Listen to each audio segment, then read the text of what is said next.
Existe uma longa lista de características que fazem Watchmen ser uma das histórias em quadrinhos mais importantes de todos os tempos, principalmente para o gênero de super-heróis. A profundidade do desenvolvimento dos personagens, a narrativa construída detalhadamente em cada quadro da história, enfim, são vários elementos criados com uma maestria realmente sem igual. É Alan Moore e Dave Gibbons, né? Não tem como ser muito melhor do que isso. Mas entre todas essas características notáveis aqui da revista, uma que eu acho muito marcante é a forma como a história reproduz contextos do nosso mundo real e mistura eles com elementos da ficção. Por exemplo, nos anos 70, durante a Guerra Fria, os Estados Unidos foram derrotados nos conflitos do Vietnã, no que inclusive foi uma das maiores zebras da história, que acabou até inspirando os Ewoks, derrotando o Império em Star Wars, de tão inesperado que foi o resultado do combate. Mas aqui no universo de Watchmen, o superpoderoso Dr. Manhattan foi lutar no Vietnã ao lado das forças americanas,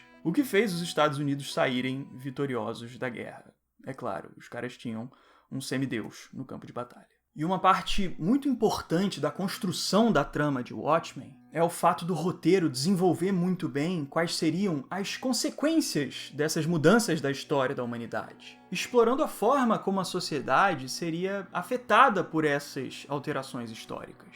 Por exemplo, se no mundo real o presidente Nixon renunciou o mandato dele por causa do esquema de corrupção de Watergate, em Watchmen, a popularidade dele aumentou por causa da vitória do Dr. Manhattan no Vietnã, e nenhum escândalo foi revelado, com o Nixon se mantendo na presidência. E foi dando sequência a essa narrativa que mistura ficção com realidade que a série de TV de Watchmen desenvolveu as consequências das ações do Rorschach na HQ original. Porque no futuro ele se tornou uma inspiração para os preconceitos raciais de um grupo chamado a Sétima Cavalaria. E um questionamento muito interessante sobre essa proposta da série é analisar o que foi feito pelo Rorschach na história original de Watchmen, que levou ele a se tornar um símbolo tão forte para um grupo de supremacistas. Porque ele fez coisas que justificam, sim, essa influência.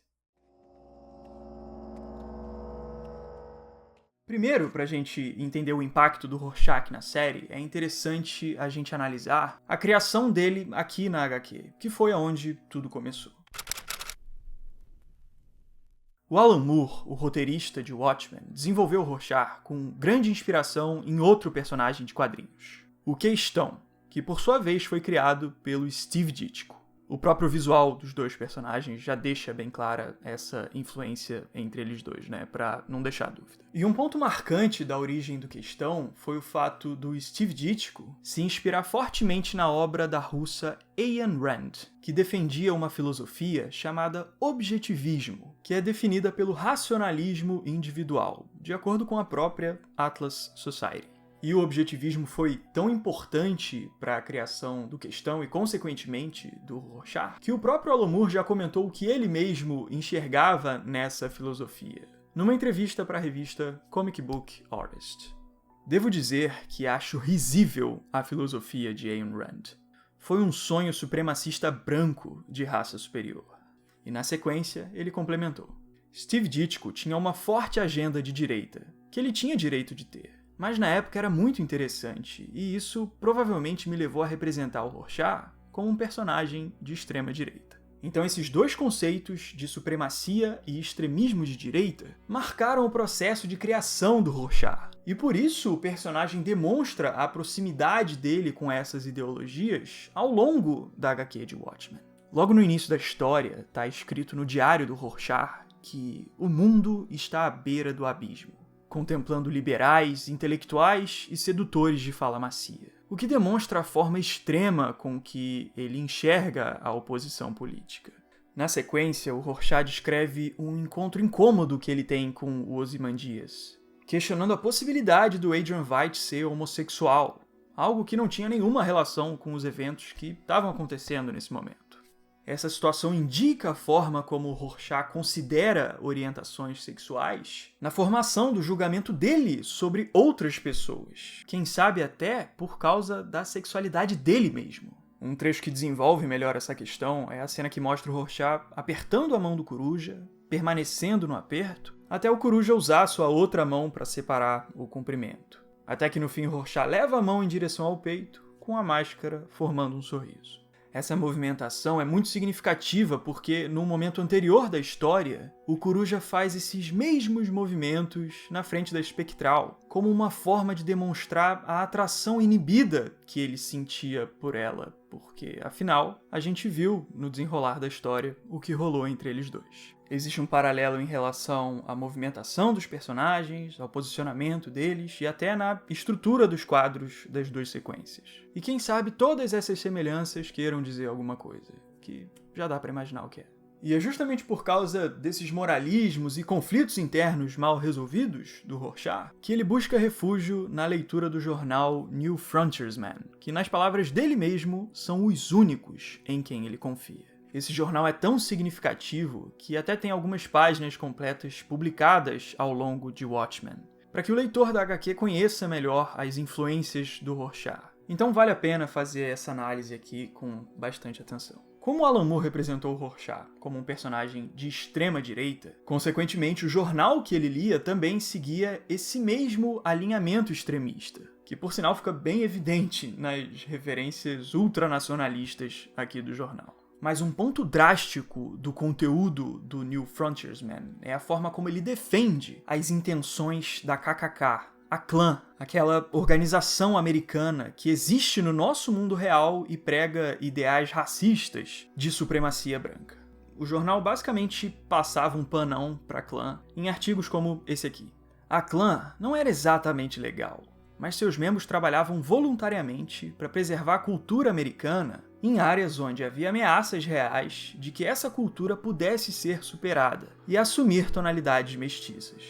Então o jornal apoiava completamente as ações da Klan, alegando que eles preservavam a cultura americana. E conhecendo esse teor do jornal, o Rorschach se identificava profundamente com ele. Tanto que, como eu já comentei, ele chega a dizer que eles são os únicos em quem ele confia. Inclusive, Rorschach não só lia o jornal, como guardava pilhas e pilhas dele. Olha aqui no canto da imagem, os jornaizinhos empilhados ali. Ele realmente gostava desse negócio.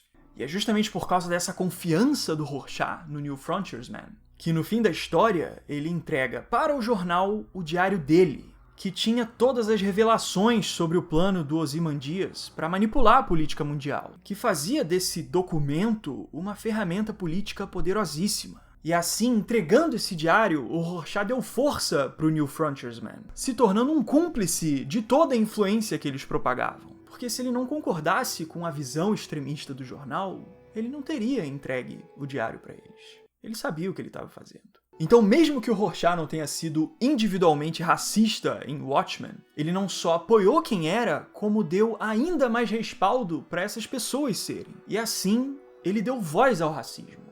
Conscientemente. Anos depois, no período explorado pela série de Watchmen, o diário do Rorschach foi, enfim, publicado pelo New Frontiersman. E como o jornal era extremista, o diário acabou sendo divulgado de acordo com essa interpretação ideológica do jornal. E, por consequência, o diário acabou se tornando um tipo de bíblia inspiradora para a 7ª Cavalaria. Um grupo supremacista que incorporava os ideais da KKK. Por sinal, a própria inicial K de cavalaria já demonstra a relação entre os dois grupos, pelo fato dos dois seguirem os mesmos ideais supremacistas. A cavalaria usava máscaras inspiradas no Rorschach porque eles viam ele como um mártir que se sacrificou lutando contra uma conspiração política nos Estados Unidos.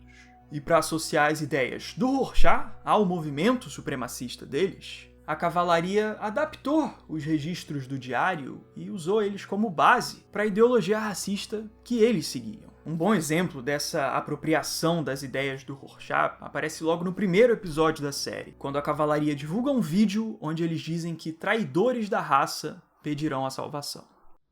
Soon all the and race traitors will shout save us. Acontece que essas falas ditas no vídeo são retiradas do diário do Rorschach, dos quadrinhos originais, mas com pequenas alterações, porque na versão original, o Kovacs escreveu que políticos e rameiras pediriam a salvação. Ele não fala de traidores da raça. Então fica evidente que a cavalaria se vê no direito de associar as ideias do Rorschach ao ideal supremacista, porque eles se identificaram com o discurso dele e se sentiram legitimados pela entrega do diário para o jornal. E tendo em vista que a HQ original contextualizava contextos políticos da realidade, essa apropriação do Rorschach pela cavalaria se torna super importante para a contextualização da série. Porque existe um histórico na realidade de supremacistas interpretando e se associando a discursos de figuras políticas e líderes com os quais eles se identificam. Bom, já que em Watchmen a HQ cita explicitamente a KKK, a gente pode citar como exemplo da realidade o David Duke, o supremacista americano que já foi o líder da clã e chegou a ser definido pela Liga Antidifamação como potencialmente o mais conhecido racista e antissemita americano. Nos últimos anos, o Duke manifestou apoio ao Donald Trump, porque ele se identificava com a base da campanha do presidente americano. I will be Donald Trump's most loyal advocate.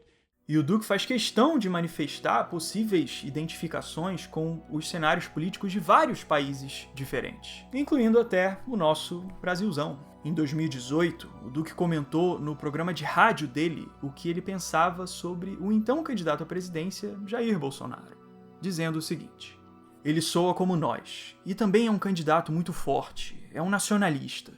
Ele é totalmente um descendente europeu. Ele se parece com qualquer homem branco nos Estados Unidos, em Portugal, Espanha ou Alemanha e França. E ele está falando sobre o desastre demográfico que existe no Brasil e a enorme criminalidade que existe ali, como por exemplo nos bairros negros do Rio de Janeiro.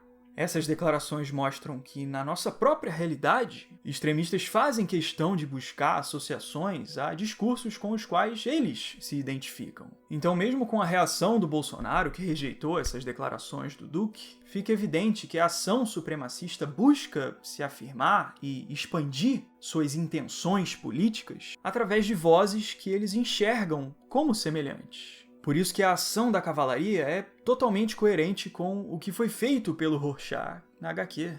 O Rorschach escolheu se vincular ao New Frontiersmen, à extrema-direita, e consequentemente soou como eles. E assim ele deu voz a tudo que eles queriam dizer no futuro. Bom, então esse foi meu vídeo sobre Watchmen, essa obra-prima tão significativa, principalmente para os dias de hoje, né? Uma obra dos anos 80 que se mantém super atual. Você pode, inclusive, conferir essa atualidade pelos comentários raivosos aqui, que vão ter na seção de comentários. E se você quiser debater o assunto, pode deixar um comentário aqui embaixo. Se gostou do vídeo, puder deixar um gostei, eu agradeço muito, me ajuda demais. Se você ainda não foi inscrito no canal, convido você a se inscrever aqui também, para que você não perca os próximos vídeos, e pode me seguir no Instagram lá também, que eu tô sempre falando sobre o canal, beleza? Então é isso, eu fico por aqui, a gente se vê na próxima. Valeu, fiquem em casa e um abraço.